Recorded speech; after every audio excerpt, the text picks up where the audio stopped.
इस समय आप सुन रहे हैं रेडियो KGMU गूंज 89.6 FM। मेरा नाम विनय है और शो का नाम है कुछ पद चिन्ह बनाते हैं, जिसमें आज मेरे साथ एक ऐसी पर्सनैलिटी मौजूद हैं जिनकी आप बातें सुन के डेफिनेटली मोटिवेट होने वाले हैं, इंस्पायर होने वाले हैं।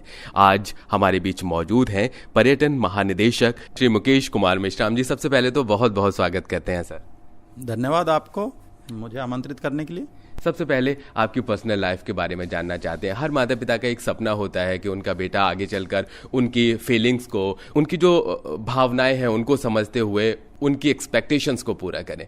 तो आपके माता पिता आपको क्या बचपन में बनाना चाहते थे, क्या एक्सपेक्टेशंस थी उनकी? मैं तो मध्य प्रदेश में बालाघाट जिला है, उसमें एक छोटा सा गांव है वन्यग्राम बोरी, वहाँ से आता हूँ। और जो मेरी माताजी तो कभी स्कूल नहीं गई थी, वे साक्षर नहीं थी, निरक्षर थी। दूसरी ओर जो पिताजी थे वो 7वीं पास थे। लेकिन उस जंगली गांव में माँ बाप की ये ज़रूर इच्छा रहती थी कि बच्चे पढ़ें, और उसी क्रम में हम पढ़ने के लिए वहाँ से पैदल जंगल और एक नदी को पार करते हुए स्कूल जाते थे। 4-5 किलोमीटर की दूरी तय करते हुए, ठंड के दिनों में दौड़ते हुए ताकि ठंड कम लगे, गर्मी के दिनों में पेड़ों के बीच से बचते बचाते हुए ताकि गर्मी ना लगे, और बारिश के दिनों में तो कई बार नदी क्रॉस करके जाना पड़ता था क्योंकि उसमें भारी बाढ़ आई हुई रहती थी। लेकिन पढ़ते थे और पढ़ने के प्रति पूरी ललक रहती थी कि कुछ न कुछ आगे बढ़ना है, बनना है। वहाँ से निकल करके आर्किटेक्चर में दाखिला लिया, भोपाल आ गए, वहाँ से पढ़ाई की। और इस पूरी जो यात्रा में हमें कई अभावों का भी सामना करना पड़ा, क्योंकि इतने सक्षम हमारे माता पिता नहीं थे कि वो पढ़ाई के लिए जो फीस, जो कि बहुत कम होती थी, वो भी वहन कर सकें, या आगे पढ़ने के लिए पुस्तकें हैं, यात्रा है, रहना है। क्योंकि जब आप घर में रहते हैं तब तो कम लागत आती है, लेकिन जब आप पढ़ने के लिए बाहर जाते हैं तो आपको हॉस्टल की फ़ीस, मेस का खर्चा, सारा कुछ स्वयं वहन करना पड़ता है। इसके लिए मुझे अतिरिक्त कार्य करना पड़ता था। जैसे भोपाल में जब मैं इंजीनियरिंग की पढ़ाई कर रहा था या आर्किटेक्चर में बैचलर ऑफ आर्किटेक्चर 5 वर्ष का कोर्स होता है वो करता था, तो शाम के समय वहाँ जो नामी गिरामी आर्किटेक्ट होते थे, उनकी जो फर्म होती है या उनका जो ऑफिस होता है, वहाँ जाकर के पार्ट टाइम ड्राफ्टमैन वाला काम करता था। या फिर वहाँ पर एक पब्लिशर थे जो हिंदी में बहुत सारी पुस्तकों का प्रकाशन करते थे, स्कूल की पुस्तकें, कॉलेज की पुस्तकें, वो कई विषयों पर पुस्तकों का प्रकाशन जो होता था उसमें ड्राइंग्स बनाने की ज़रूरत पड़ती है, कई सारे छायाचित्र बनाने होते हैं, रेखाचित्र बनाने होते हैं, आर्ट, ग्राफिक्स, तो वो काम मुझे दे देते थे। उसमें रुचि होने की वजह से तो प्रत्येक छोटे चित्र पर मुझे 10 रुपया, और बड़ा चित्र होता था तो उस पर 25 रुपये की आमदनी हो जाती थी। और उससे फिर मैं अपना काफ़ी महीने का खर्च निकाल लेता था।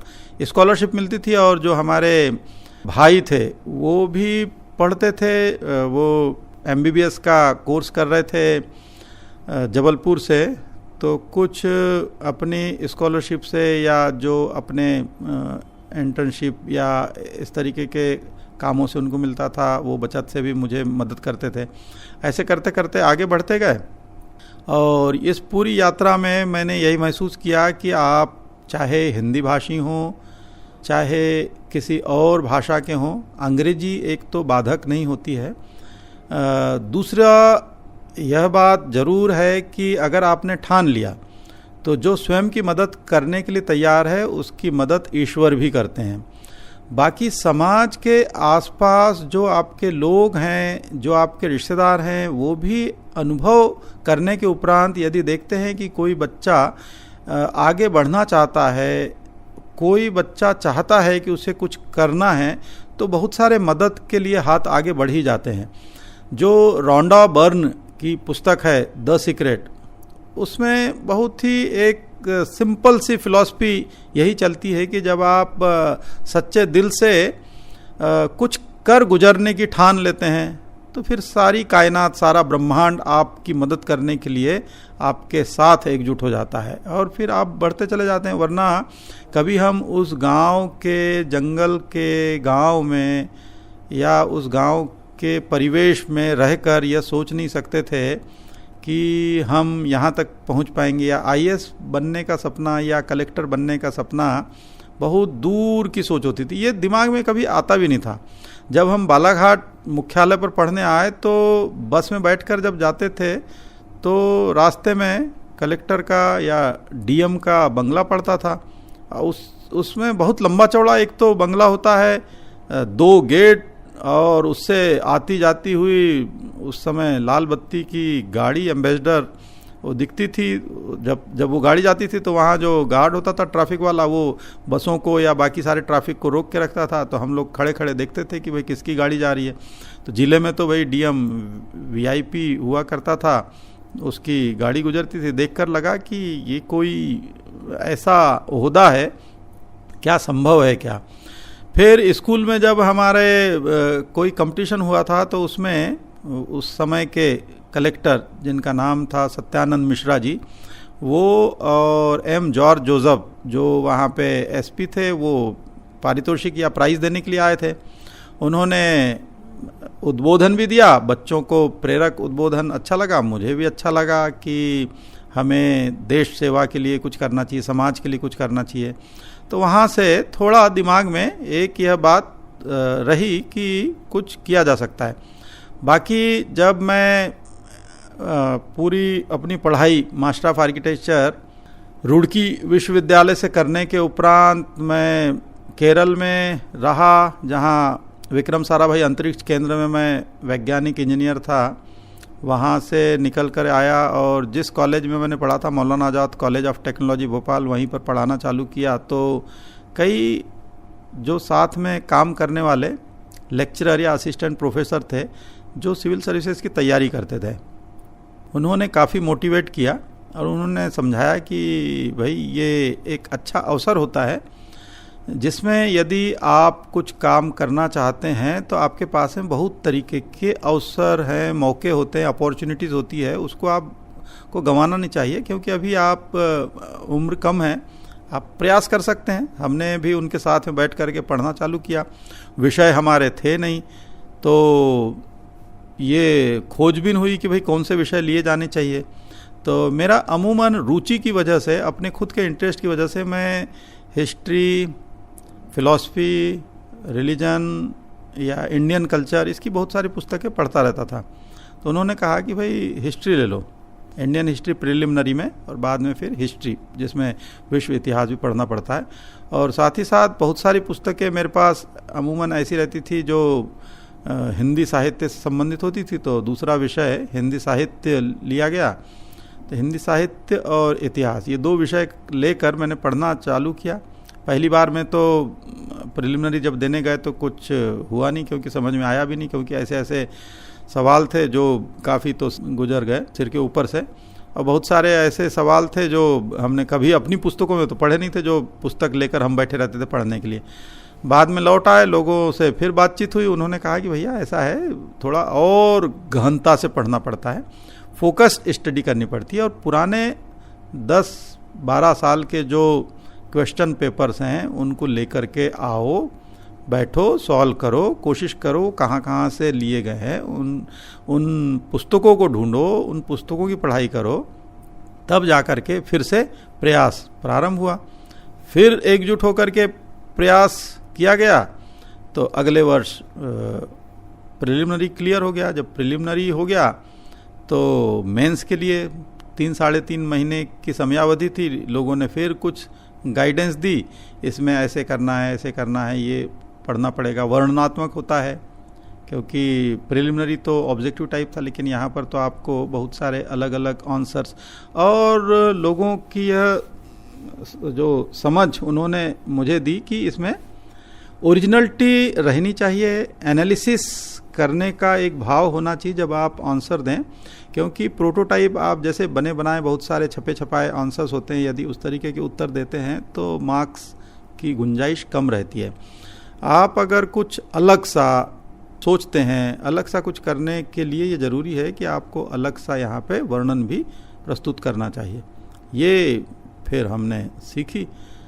मेंस में भी हो गया। मेंस के बाद में फिर इंटरव्यू के लिए लोगों की जो गाइडेंस, जो लोगों का गाइडेंस था, यही था कि एक तो अपने आप को आप कॉन्फिडेंस में रखें, अपने अंदर आत्मविश्वास का भाव होना चाहिए। दूसरी जो शिक्षा उनसे मिली उसमें ये था कि झूठ नहीं बोलना है। इंटरव्यू में हमेशा आपको सच्चा साबित करना होगा। यदि कोई सवाल ऐसा है जो आपके समझ में नहीं आ रहा है या आप उसका उत्तर नहीं दे पा रहे हैं, तो आप बता दीजिए कि भाई ये मुझे नहीं पता है, क्योंकि अंडर द स्काई या फिर आसमान के नीचे जितने विषय हैं सभी को पता हो यह कोई ज़रूरी नहीं है। जो विषय आपको समझ में आते हैं, इंटरव्यू बोर्ड मुख्य रूप से आपके व्यक्तित्व का परीक्षण करना चाहता है, आपकी पर्सनालिटी टेस्ट करना चाहता है, आपके ज्ञान को नहीं परखना चाहता उस समय, क्योंकि उसका प्लेटफॉर्म अलग होता है। लेकिन कम से कम जिस विषय को लेकर आप परीक्षा दे रहे हैं उस विषय के बेसिक्स आपको पता होना चाहिए, फंडामेंटल्स पता होना चाहिए। दूसरा, जिस क्षेत्र में कार्य करने आप जा रहे हैं उस क्षेत्र का भी कुछ बेसिक प्रिलिमिनरी नॉलेज होना चाहिए, क्योंकि यदि आप किसी जगह चलते हैं, सपोज यात्रा के लिए जाते हैं या किसी दुकान पे जाते हैं या कहीं और जाते हैं, तो आपको पता होता है कि मुझे क्या खरीदना है।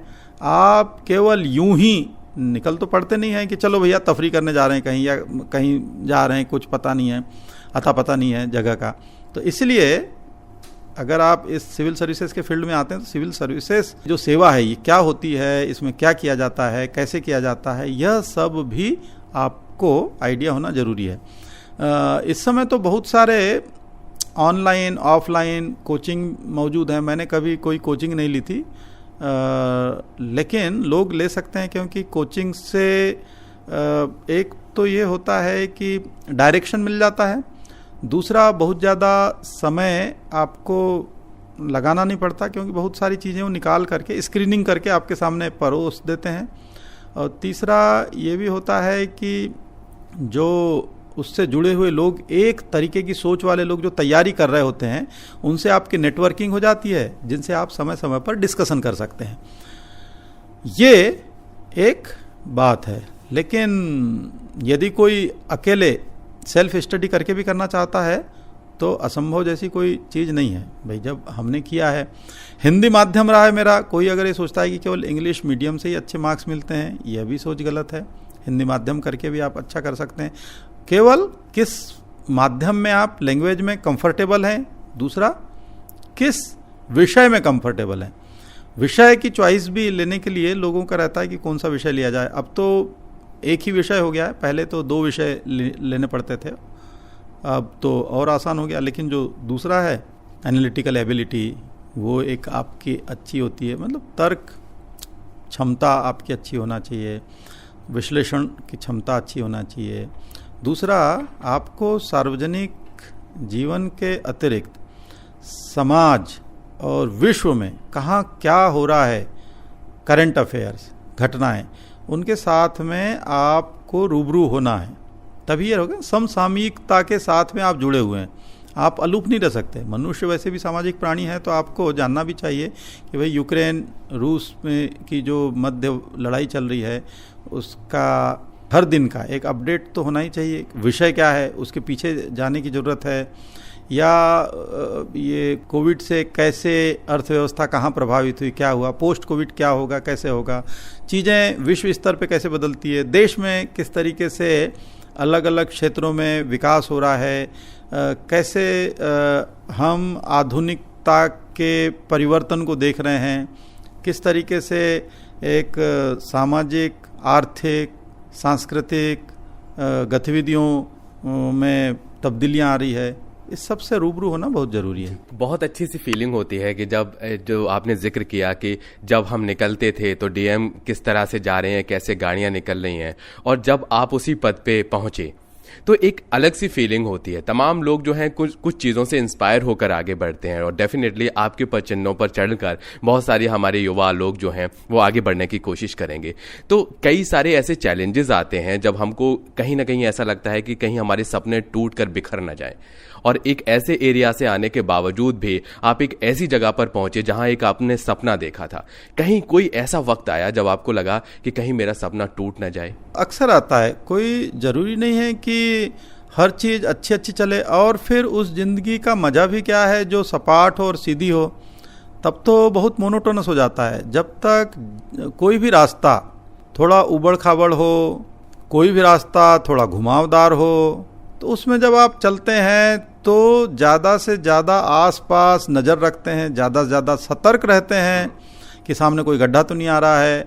ज़्यादा से ज़्यादा आप हर उलझन और हर चुनौती का सामना करने के लिए सॉल्यूशंस खोजते रहते हैं, और आपका माइंडसेट भी उसी तरीके से हो जाता है।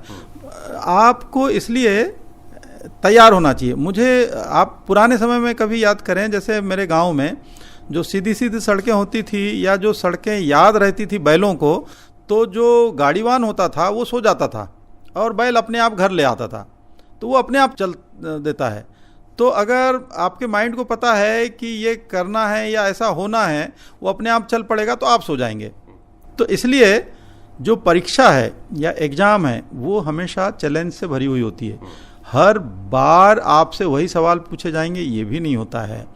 और दूसरी चीज़ ये है कि कोई भी कभी कहीं कोई छोटी मोटी असफलता भी आती है, बड़ी असफलता भी आए या कोई ऐसा संकट भी आए, तो घबराने की तो कोई ज़रूरत ही नहीं है। अगर कोई घबरा गया तो फिर, क्योंकि ये कहा जाता है ना, हर बुरे वक्त का भी एक बुरा वक्त आता है, और फिर आदमी बेहतर तरीके से ये होता है, अच्छी मंजिलें हमेशा आती है, और अभ्यास करते रहने से आप पारंगत होते हैं। पुरानी कहावत भी है भाई, करत करत अभ्यास ते जड़मत होत सुजान, रसरी आवत जाते सिल पर पड़त निशान। तो ये है कि आप जब अभ्यास करेंगे तो चाहे कोई बड़े से बड़ी समस्या क्यों ना हो, उसका समाधान आप पा लेते हैं। जब एक आईएएस ऑफिसर के तौर पे आपने जब अपने माता पिता के सामने जब आप आए, तो एक अलग ही उनकी फीलिंग होगी कि किस तरह से उनके बेटे ने नाम रोशन किया है। उसके बाद सबसे बड़ी जिम्मेदारी माता पिता के ऊपर आती है कि हमारे बच्चे का जो है घर बसना चाहिए।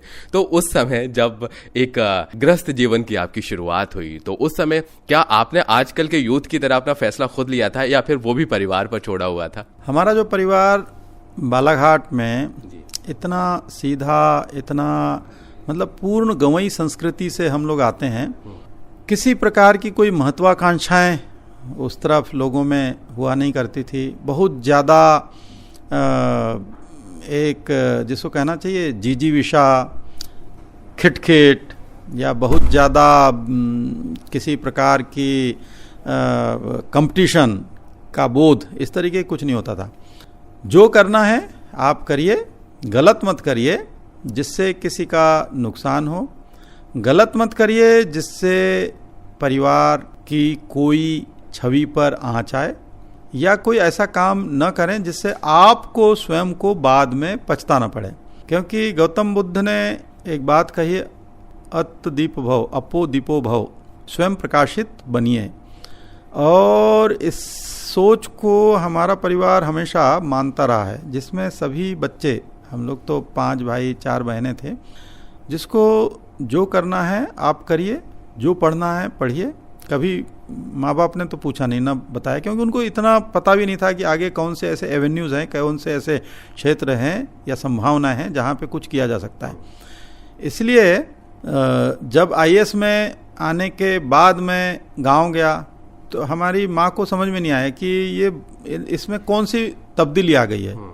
और अक्सर ये होता भी है कि जो माँ बाप है उसके लिए आप हमेशा वही बने रहते हैं। आप कितने भी बड़े बड़े ओहदे पे भी पहुंच जाएं, उनके लिए आप बच्चा है जैसे थे तो आगे भी बच्चे हैं, वो आपको सीख देते रहेंगे। किसी क्षेत्र में आकर के रहें तो आपकी भलाई की ही वो कामना करते रहते हैं। दूसरी बात ये ज़रूर है कि जब आप विवाह या शादी ब्याह करने की सोचते हैं तो उसके लिए आपको जो एक बहुत लंबा जीवन जिस जीवन साथी के साथ गुजारना है तो उसको अच्छे से समझें आप। जो परिवार या दूसरे और अन्य रिश्तेदारों के दबाव में कई बार लोग कर लेते हैं, फिर वो एक समझौता हो करके रह जाता है। फिर आपको निभाना पड़ता है, समाज या परिवार के दबाव में किसी तरीके से आप खींचते हैं गाड़ी। ये बता करके हम लोग कि भाई ये तो जन्म जन्म का साथ है। लेकिन सबसे अच्छी चीज़ है कि यदि तालमेल और आपसी संबंध अच्छे रहते हैं और बेहतर स्वभाव आप एक दूसरे को समझकर यह निर्णय लेते हैं तो और बेहतरीन हो सकता है। इस मायने में हम लोगों ने आपस में निर्णय किया, मैंने स्वयं अपने से तय किया और बाकी परिवारजन को सूचित कर दिया कि भाई मैंने अपनी लिए जीवन साथी खोज लिया है। अपने बच्चों के प्रति भी जिस तरह से आपने कहा कि आपके माता पिता ने आपको ये छूट दी थी, एक तरह से कहा था कि जो तुम्हारा मन करे वो करो, और लेकिन सच्ची मेहनत और ईमानदारी के साथ, अच्छी पढ़ाई के साथ, तो आपकी फिलॉसफी, आपकी चीज़ें आपके बच्चों के प्रति कैसी हैं और किस तरह से आपकी एक्सपेक्टेशंस हैं उनके लिए? हमारे बच्चों के प्रति भी उसी तरीके का है। जो बच्चे हैं उनको हमने ये मजबूर नहीं किया, क्योंकि उनका कहना था कि मुझे सिविल सर्विस अभी नहीं देना है, बाद में जब सोचेंगे तो सोचेंगे। इंजीनियर नहीं बनना है, मुझे डॉक्टर नहीं बनना है, तो हमने कहा जो बनना है बनो। तो इकोनॉमिक्स करना है, तो हमने कहा कि इकोनॉमिक्स करना है तो आप इकोनॉमिक्स करिए। तो इस तरीके से बच्चों को भी हमने यह पूरी छूट दे रखी थी कि आपको म्यूज़िक में इंटरेस्ट है तो म्यूज़िक आप करिए, गिटार बजाता है बेटा।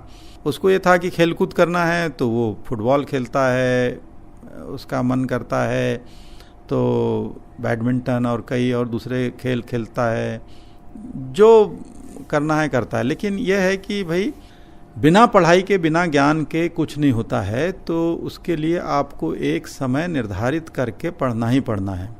अच्छा, खेल और म्यूजिक से कंसंट्रेशन भी बढ़ जाता है तो पढ़ाई में फोकस भी अच्छा होता है। तो जो लोग ये मानते हैं कि पढ़ने वाले बच्चों को केवल पढ़ते रहना चाहिए, म्यूजिक पे क्यों ध्यान देता है, खेल कूद क्यों करता है, टाइम बचेगा तो और पढ़ेगा, ये भी गलत है। उनको पूरा 24 घंटे को डिवाइड कर देना चाहिए। भाई नींद का समय इतना है, एक्स्ट्रा करिकुलर गतिविधियों का समय इतना है, एक्स्ट्रा बुक्स पढ़ने का समय इतना है, टेक्स्ट बुक पढ़ने का समय इतना है, स्कूल का टाइम या कॉलेज का टाइम इतना है। ये अगर अच्छी तरीके से आप डिवाइड करते हैं तो आप उसके साथ भी न्याय करते हैं और वो भी अपनी मेंटल फैकल्टीज जो अलग अलग होती हैं उसको अच्छी तरीके से विकसित करेगा। जब आप सरकारी तंत्र में आए, बहुत सारी जगहों पे आपने काम किया है, बहुत सारे शहरों में आपने काम किया है, और हमने भी ये देखा कि विद्यादान की तरह कई सारी चीज़ों की आपने मुहिम चलाई, बहुत सारे लोगों को, बहुत सारे गांवों को ऐसे गोद लिया। कभी कुछ ऐसी चीज़ जो आप तमाम सुनने वाले लोगों को कहना चाहेंगे, जो आपको लगा हो कि ये इनिशिएटिव समाज को बदलने में बहुत कारगर साबित हुआ? सबसे पहली बात तो हर वह व्यक्ति जो इस धरा में जिसका जन्म हुआ है, इस धरती से उसको इतना पानी, हवा, भोजन सब कुछ मिलता है जी। वो इस पर्यावरण और इस जलवायु में कुछ लौटाए, पे बैक टू सोसाइटी, पे बैक टू नेचर, कुछ न कुछ उसको करना चाहिए।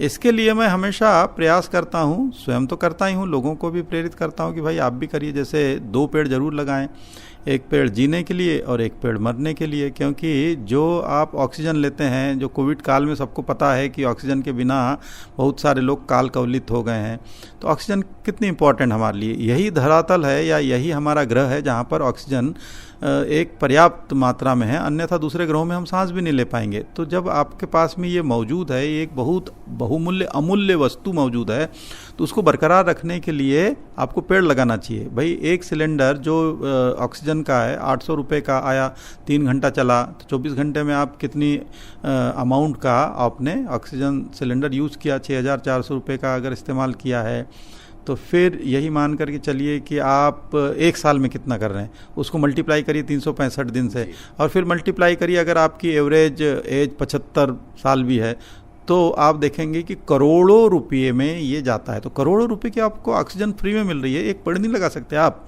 अपने जीवन में एक पेड़ जरूर लगाइए, और एक पेड़ जब आपकी मृत्यु होती है तो आपको जलाने के लिए भी किसी न किसी पेड़ की बलि दी जाती है, तो आप उसका भी इंतजाम अपने आप करिए ना। तो इस तरीके से 2 तो कम से कम अपने ही लिए इंतजाम करिए। लेकिन अगर आप समझदार हैं और अगर आप सक्षम हैं और आपको लगता है कि कुछ ज़्यादा करना चाहिए, तो अपने पूरे जीवन काल में कम से कम 12 पेड़ तो ज़रूर लगाइए।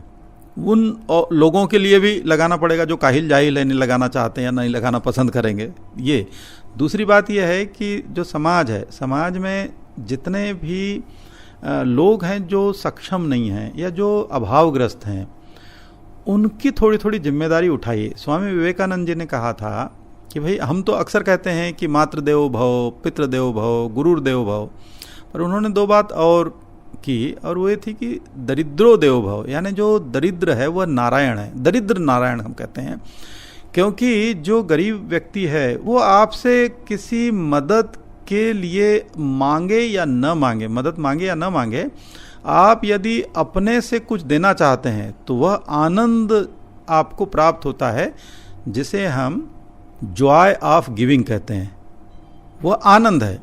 लेकिन जब हम प्रकृति से या समाज से या कहीं से भी कोई चीज इकट्ठा करते हैं, लेते हैं, तो वह होता है प्लेजर ऑफ टेकिंग। तो प्लेजर ऑफ टेकिंग लेने का है, लेकिन देने का भाव वो जॉय का होता है। तो ऐसे आनंद की अनुभूति यदि आपके अंदर होती है तो आपके अंदर इतने अच्छे हार्मोन्स जनरेट होते हैं जो खुशी को दुगना चौगुना करते हैं और आप स्वस्थ रहने की तरफ जाते हैं। फिर आपको जो साइकोसोमेटिक डिजीजेज है वो कम होंगी, आपको डायबिटीज़ नहीं होगा, आपको बीपी नहीं होगा, इन झंझटों से मुक्त रहेंगे, क्योंकि यह आनंद अपने आप में शरीर को भी स्वस्थ रखता है। इसी तरीके से और भी लोग हैं पढ़ाने का। उन्होंने ये कहा था मूर्खो देवो भव। मूर्ख देवो भव का मतलब ये था कि जो निरक्षर है, जो अज्ञानी है, जिसको समझ नहीं है, अगर आपको समझ है तो आप उसके साथ में समझ साझा करिए, आप ज्ञान बांटिए।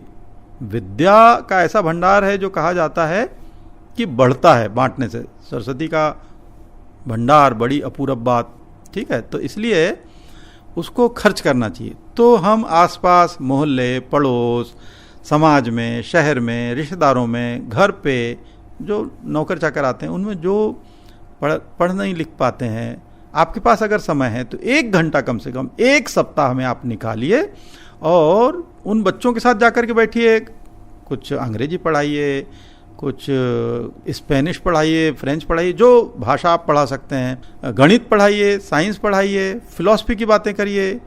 अगर बूढ़े लोग हैं तो कहानियाँ सुनाइए उनको, लोरियाँ सुनाइए, दादा दादी नाना नानी की कहानियाँ।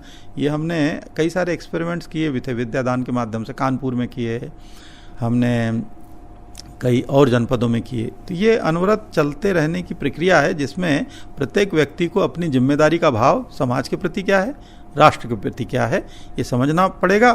तो अपने आप चारों तरफ खुशहाली आ जाएगी। केवल विद्यादान ही नहीं सर, बहुत सारी ऐसी चीजें हैं जिनकी आपने शुरुआत की और कहते हैं कि बस किसी भी चीज की शुरुआत करने के लिए एक कदम आगे बढ़ाने वाला इंसान होना चाहिए, उसके पद चिन्हों पर लोग चलने लगते हैं। चाहे वो गंगा की सफाई हो, चाहे वो पॉलीथीन की शव यात्रा हो, तमाम ऐसे काम जो आपने किए हैं उनके नक्शे कदम पर लोग चल रहे हैं। सर, गंगा की सफाई के लिए हमें पता है कि आपने अकेले जाकर सफाई शुरू कर दी थी और कारवां चलने लगा था और बहुत सारे लोग सफाई के लिए आ गए थे। चलते चलते आपने इतना कीमती समय दिया है, चलते चलते उन तमाम लोगों को जो हमें सुन रहे हैं उनको क्या संदेश देना चाहेंगे? हमारे यहाँ पर बहुत सारे ऐसे टेक्स्ट बुक्स हैं, बहुत सारे ऐसे महापुरुष हैं हमारे सांस्कृतिक ऐतिहासिक तौर पर, जिनसे प्रेरणा ली जा सकती है। तो मुख्य रूप से यही है कि सबसे पहले तो स्वयं खुश रहने का प्रयास करें, क्योंकि आप खुश रहेंगे, आप जीवित रहेंगे, आप स्वस्थ रहेंगे, तब आप किसी को कुछ दे पाएंगे। उसके लिए मेडिटेशन, योग और प्रकृति के साथ सामंजस्य स्थापित करिए। जरूर जाइए, चिड़ियों को सुनिए, आप जाइए हवाओं को सुनिए, जलप्रपात को सुनिए, लहरों को सुनिए। जब जितना ज़्यादा प्रकृति के साथ में इंटरेक्शन करेंगे उतना आप स्वयं खुश रहेंगे। दूसरा, फिर परिवार को खुश रखिए, ये आपकी जिम्मेदारी है। समाज को खुश रखने की कोशिश करिए, आप सबके साथ में मेल मिलाप रखिए, भाईचारा रखिए, सामंजस्य रखिए। और फिर धीरे धीरे करके जब हम कहते हैं वसुधैव कुटुम्बकम, तो पूरे विश्व को आप एक कुटुंब मानकर उनको खुश रखेंगे। ये हमारा काम है। बहुत बहुत शुक्रिया हमें अपना कीमती समय देने के लिए और इतनी प्रेरणादायक बातें, अपनी पर्सनल लाइफ की बातें हमारे साथ शेयर करने के लिए बहुत बहुत शुक्रिया। ये थे हमारे साथ पर्यटन महानिदेशक श्री मुकेश कुमार मेश्राम जी। अगले सप्ताह एक और शख्सियत के साथ हम उनके पद चिन्हों पर चलने वाले हैं, एक और शख्सियत से मुलाकात करेंगे। सुनते रहिए रेडियो KGMU गूंज 89.6 मेगाहर्ट्ज। अत्यंत हर्ष और गर्व की बात है कि रेडियो KGMU गूंज आप हमारी फ्रीक्वेंसी 89.6 मेगाहर्ट्ज पर तो सुन ही सकते हैं, साथ ही विश्व के किसी भी कोने में सुन सकते हैं हमारे KGMU गूंज के एप्लीकेशन के साथ, जो अब एंड्रॉइड और iOS दोनों पर मौजूद है। एंड्रॉइड यूजर्स हमारे एप्लीकेशन को डाउनलोड करने के लिए प्ले स्टोर पर और iOS यूजर्स ऐप स्टोर पर जाकर टाइप करें KGMU गूंज और डाउनलोड करें जानकारी और मनोरंजन से भरपूर हम सबका अपना रेडियो स्टेशन, रेडियो KGMU गूंज 89.6 FM। Radio